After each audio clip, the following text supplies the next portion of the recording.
stage in the campaign, this is probably going to be the longest address I've given you. For the most part, I just speak to regional political clubs and whatnot, which is talking about 5 minutes or so. So this is fun for me. This gives me a chance to be a little more detailed in the way I see politics and the reason I'm running. So without further ado, well, my name is John Wood, and I am running for the 43rd Congressional District seat, which is currently occupied by Congresswoman Maxine Waters. Don't know if you're familiar with her or not. And the 43rd Congressional District covers Inglewood, Hawthorne, most of Torrance, including this particular area here, and a pretty significant part of South Central Los Angeles. About 700,000 people or so live in the district. And I am a person who's been interested and engaged in politics for a long time. I was active in high school, going to demonstrations and rallies against the Iraq War, for this cause, for that. As I went along, I did phone banking and, door-to-door canvassing for different candidates, different campaigns. Finally got to the point where I decided, I think I would sort of like to throw my hat in the ring as a candidate myself, Now, there are a couple people in the room who know me, know a little bit about my politics. I used to be a Democrat, I'm a Republican now, but my views on a lot of things haven't really changed too terribly much. I supported, just so you know, I supported President Obama in the 2008 campaign. Went door to door for him, knocking, raising money, so on and so forth. And the thing I really liked about the president's political message, beyond any of the individual policy bullet points, was that we had a guy who was coming along who believed in a type of politics that was transcendent of ideology, transcendent of partisanship, really. Now, when the president became president, the ugly realities of Washington, D.C. and special interest politics sort of reared up, and as it turns out, we have not solved the issues of divisiveness in our political culture up to this point. And there's plenty of blame for that, I think, to go around on all sides. There are a lot of people who want to keep us divided as Americans. There are a lot of people who do not want us to agree on anything, Democrats or Republicans, because if you can make one group of people hate another group of people, that group of people becomes much easier to control. I mean, that's not to say that there are not legitimate differences between the parties. There are. But our democracy would function much more efficiently if people had the motivation, and if people have the objectivity to be able to look at one another, Democrats or Republicans, conservatives or liberals, and really understand, I think, the humanity behind our relative views. That's not what talk radio encourages. That's not what cable news encourages to a significant extent. It's not to say that they're not thoughtful people on talk radio and thoughtful people on cable news, but division makes money.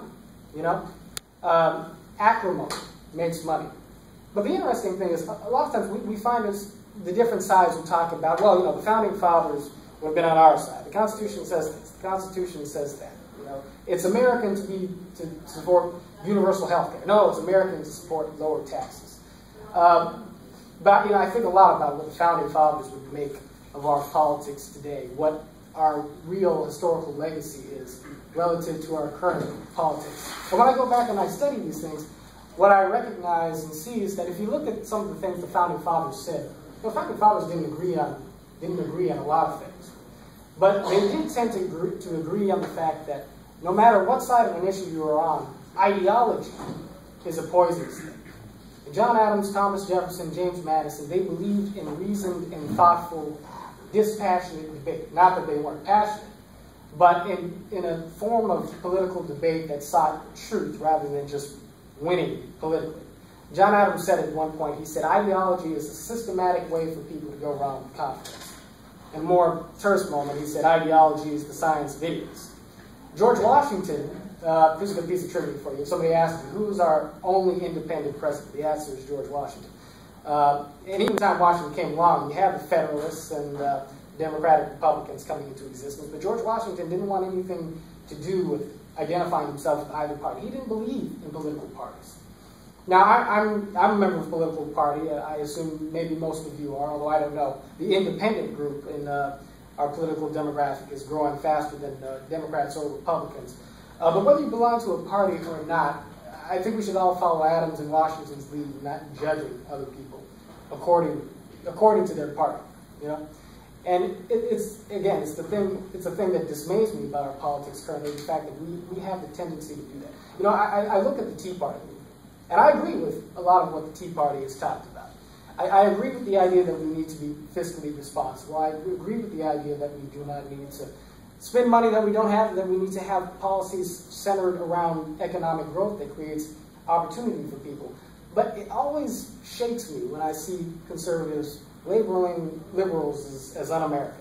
Of course, it goes the other way too, but to just call out this example. You know, very often conservatives will look at Democrats and liberals and say, well, hey, now these are people who want to expand the scope of government.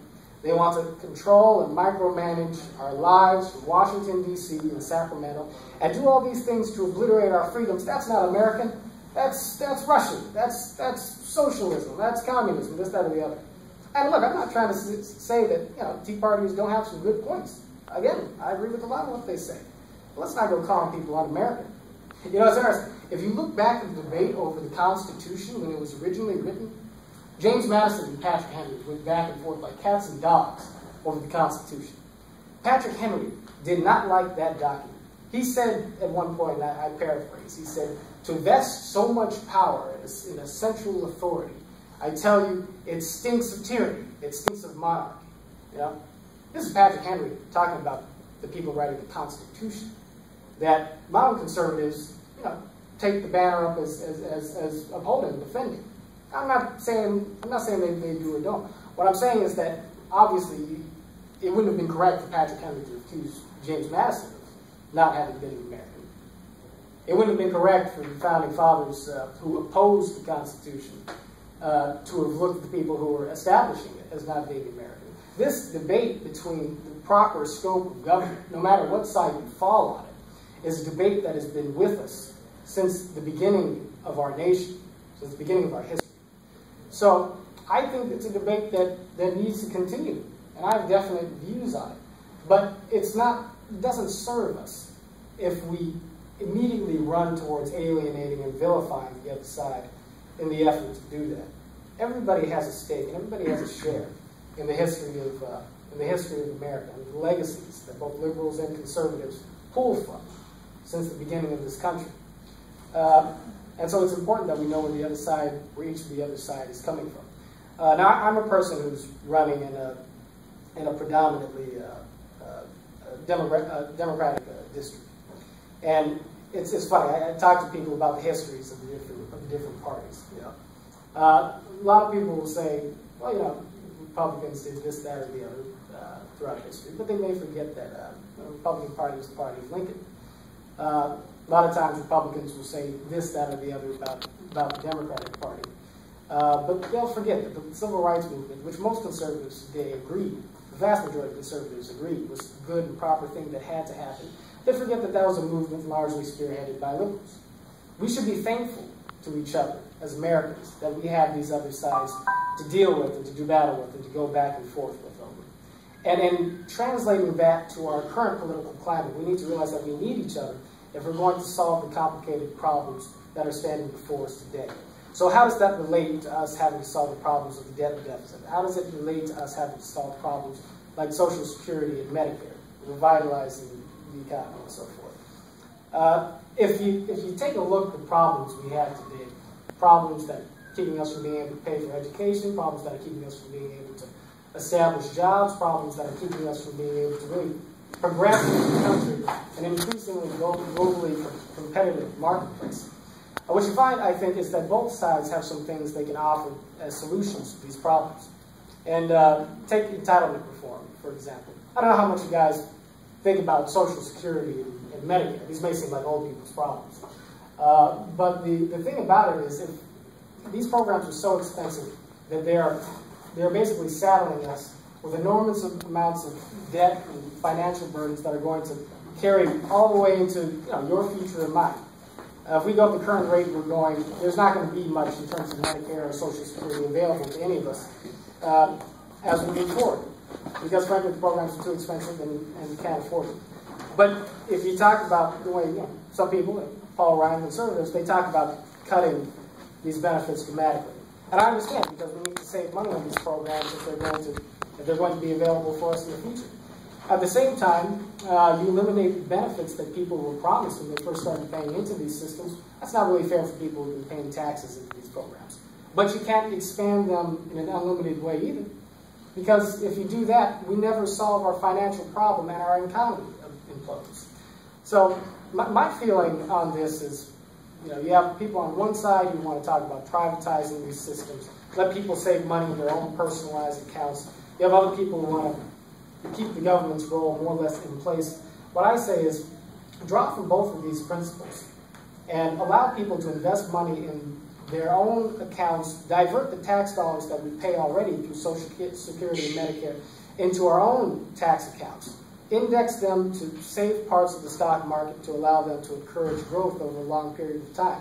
You do that, and what you have is the growth side of what's called privatization, which is something conservatives generally support, and the guaranteed security side of the traditional models of Social Security and Medicare, which Democrats have supported and pioneered in the past.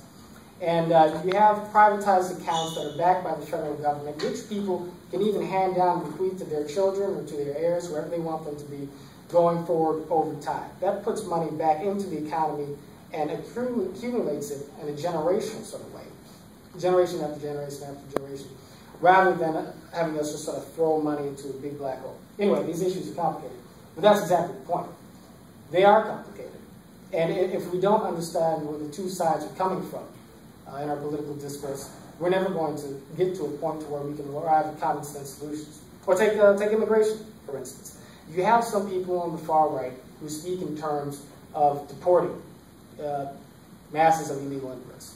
Now, I don't think that's practical. I don't think it's moral. You can't deport 12 million people, but even if you wanted to do that, you can't tear apart American families that way. I do say American families. A lot of these kids were brought here from across the border when they were too young to have any say in the matter, have grown up and looked at themselves as Americans, and are Americans for all intents and purposes, except for the fact that they have not gotten to a point to where because they were brought here against their will, they have not been conferred citizenship. Aside from that, this is their home, this is their country. But on the other side, you have people who, on the far left, who seem to advocate an open border policy, or who securing the border is not a priority. Maybe there's some cynicism to that. Maybe there's certain people on the left who think that, and it's not just some people on the left, it's some business interests on the right too, who think, hey, more immigrants, more votes for us, more cheap labor for us, so on and so forth. But what it ultimately does is it erodes the rule of law in this country. It has a number of negative economic consequences, truthfully. And there are a number of ways in which having an open border is just a problem. So I'm encouraged by the fact when I look at a guy like Marco Rubio, I see the fact that he's trying to find a middle ground. He's trying to say, let's secure the border and give people who are already here, who've come here for the best of reasons, and who love this country and who are working for this country, an opportunity to establish themselves as citizens. And you have to go through a process, maybe serve in the military or get a certain amount of education. I mean, whatever the road to citizenship is, let it be. I'm happy Rubio's taking that stand. But it looks like they might shoot it down in Washington. Why are they gonna shoot it down? You got certain people on the right, again, who don't want to give an inch. You got certain people on the right who don't want to give an inch in terms of allowing, I think, a realistic pathway to citizenship.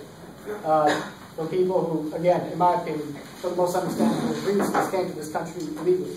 And you also have people on the left who would like to do that, but don't want to take any significant steps in terms of securing the border in a timely fashion, in a practical fashion. Maybe because they don't see an open border as a significant problem. I don't know. But the bottom line, though, is that we have a solution that incorporates the best ideas of the two sides, but Americans are just too divided to take advantage of it.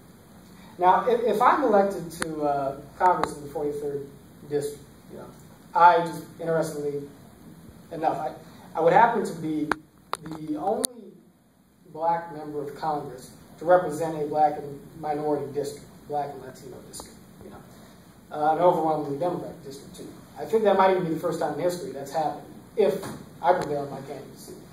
And I like